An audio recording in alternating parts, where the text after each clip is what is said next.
Hi hello guys, எல்லோரும் எப்படி இருக்கிறீங்க? நல்லா இருக்கிறீங்களா? இன்றைக்கி நம்ம எதை பற்றி பார்க்க போகிறோம் அப்படின்னா, எனக்கு என்ன தெரியும். அது என்ன அப்படின்னா, நான் வந்து கோல்டு வாங்கலாம் அப்படின்ட்டு பிளான் பண்ணி வச்சுருந்தேன். அதாவது ஒரு சீட்டு போட்டிருந்தேன். அந்த சீட்டு வந்துட்டு 50,000 சீட்டு. அது உங்களுக்கே தெரியும். என்னோடய மாத பட்ஜெட்டில் வந்துட்டு நான் அது காட்டிகிட்ருப்பேன். அதாவது என்ன ஆச்சுன்னா, சீட்டு நான் எடுத்துட்டேன். ஆனால் நான் வந்து என்ன பண்ணிட்டேன் அப்படின்னா, ஒரு 38,000 அப்படியே வந்து நான் வச்சிட்ருந்தேன். அதாவது சரி நம்ம கோல்டு வாங்கலாம், கோல்டில் வந்து நான் இந்த அமௌண்ட்டை வந்து இன்வெஸ்ட் பண்ணலாம் அப்படின்ட்டு பிளான் பண்ணி வச்சுருந்தேன். என்ன ஆயிடுச்சுன்னா, ஒரு வாரம், அதாவது நான் இன்றைக்கி வாங்கிக்கலாம், நாளைக்கு வாங்கிக்கலாம் அப்படின்ட்டு தள்ளி போயிட்டுருச்சு. அதுக்கப்புறம் ஒரு வாரம் ஆயிடுச்சு. ஒரு வாரத்தில் நான் போய் கோல்டு ரேட்டு கேட்டால் 10,000 சில்லற அப்படின்ட்டு சொல்லிட்டாங்க. நான் வந்து 4 கிராமுக்கு 38 ரூபா, அதாவது 9,500 என்னமோ சில்லற சம்திங் அப்படி தான் இருந்துச்சு. நான் வாங்கலாம் அப்படின்ட்டு நான் நினைக்கும் போது, பட் ஒரே ஒரு வீக்கில் இந்த அளவுக்கு மாறி போயிடுச்சு அப்படின்ட்டு என்னால் அது வந்து ஹேண்டில் பண்ணவே முடியல. என்னடா பண்ணுறது, இவ்வளோ ரேட் ஏறிடுச்சா அப்படின்ட்டு, சரி 38 ரூபா எடுத்துகிட்டு வந்துட்டோம், மேலே வந்து நம்ம யார்கிட்டையும் கடன் வாங்க வேண்டாம் அப்படின்ட்டு ஒரு 3 கிராமாச்சும் எடுக்கலாமா அப்படின்ட்டு பிளான் பண்ணி வச்சுருந்தேன். ஏன் அப்படி சொல்கிறேன்னா, நம்ம வந்துட்டு எதுக்கு நாம் இன்வெஸ்ட் பண்ணுறோம் அப்படின்ட்டு நம்ம ஒரு விஷயத்த நம்ம பிளான் பண்ணி வச்சோம்னா, அது அப்படியே அப்போவே அந்த விஷயத்த நம்ம வந்து முடிச்சிடணும் அப்படின்ட்டு எனக்கு அப்போ தான் புரிஞ்சுது. இது எதுக்காக நான் உங்கள்கிட்ட சொல்கிறேன்னு உங்களுக்கு தெரியும்.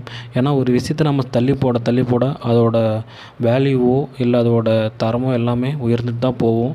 ஆனால் நம்மளோட காலம் வந்து அதுக்கு வந்து அப்படி நிற்காது. அதனால் எப்போவுமே ஒரு விஷயத்த பண்ணும்போது அதை அப்போவே முடிச்சிருங்க.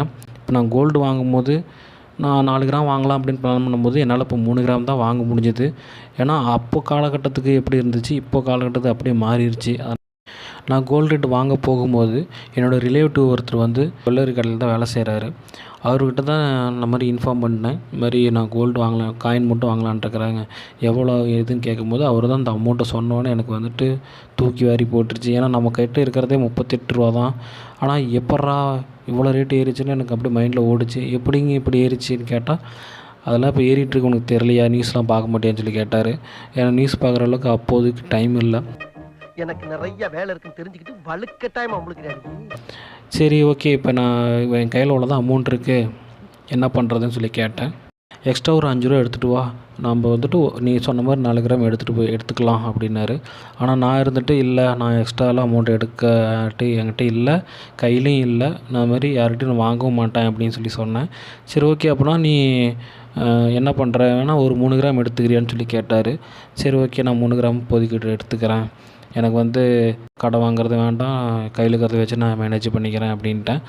சரி நம்ம போனஸ்லாம் வரும்ல, எப்படி தீபாவளியில் போனஸ் வரும்ல, அதில் எதுன்னு பார்த்து 100 கிராமோ 2 கிராமோ கூட எடுக்கலாம் அப்படின்ட்டு அந்த மைண்ட் செட்டில் சரி ஓகே நான் எனக்கு 3 கிராமே கொடுங்க அப்படின்னு சொல்லி வாங்கிட்டு வந்துட்டேன். அவர் என்ன சொன்னார் அப்படின்னா, நம்ம கையில் எப்போ அமௌண்ட் இருக்கோ நம்ம அப்போயே வந்து கோல்டில் இன்வெஸ்ட் பண்ணிடணும், நம்ம கோல்டு வந்து ரேட்டு குறையும் அப்படின்ட்டு நம்ம வந்து டிலே பண்ண அது நமக்கே வச்சுக்கிற ஒரு இது தான். அதனால் நீ எப்போ அமௌண்ட்டு இருந்தாலுமே சரி, எவ்வளோ இருந்தாலும் சரி, அட்லீஸ்ட் 1/2 கிராம் கோல்டு காயினாச்சும் வாங்கி வச்சிரு, பின்னாடி கூட நம்ம யூஸ் பண்ணிக்கலாம். இப்போ பேங்கில் போட்டாலும் அந்தளவுக்கு இன்ட்ரெஸ்ட் இல்லை அப்படின்னு சொல்லி அவர் சொன்னார்.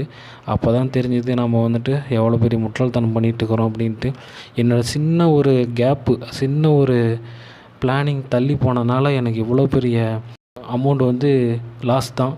இப்போ அதே 4 கிராம் நான் அப்பயே எடுத்திருந்தேன்னா இன்றைக்கி வந்து எவ்வளோ, நான் எடுக்கும்போது 8,900 சில்லற இருந்துச்சுன்னு நினைக்கிறேன்.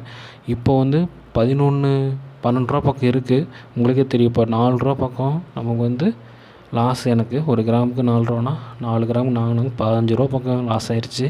அதனால தான் சொல்கிறேன், நீங்களும் கோல்டு வாங்கினீங்களா, என்ன பண்ணீங்க அப்படின்ட்டு கமெண்ட்டில் சொல்லுங்கள்.